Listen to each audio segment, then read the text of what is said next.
Umentri katanat puli puthi u rakam esang mahanin kesngi ulaong ba kinong penya jang ke jaka puli ba peru ke jela kila ajing tho sha katanat puli puthi ba kim patla ban Kloi ban Pyntreikam ya ka National Education Policy 8000 arpho Naduh Mynta Snem hakabay kran bakilat pathai khubor usangma ula pentip ba ka sarkar kala dep penlong laitali gijingelang but vice chancellor ganehu ba kinong penya jangi jaka puli ba peru ha jela halor gani ka phang Bat kan la ban Pyntreikam Mynta Snem habakali halor ki jing usang mau laong ba karukum Pyntreikam kani ka policy kalong ka bayar bat ka bakalan namar ka jing thu jong kani kalong ban kan tewe ka puli ka puthi ha ka jela bat ka ri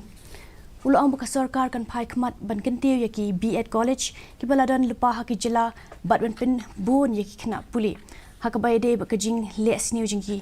school hari lom garu usang mau ula pentip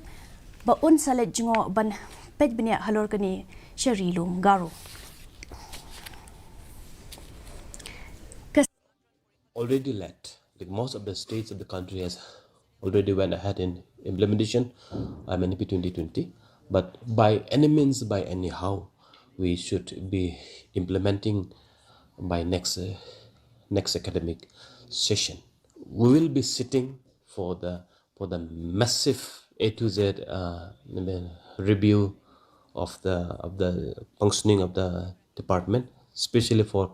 Garo Hills, because most of the dropout, all these issues mostly from Garo Hills side. In Meghalaya, 47% of our teachers are untrained.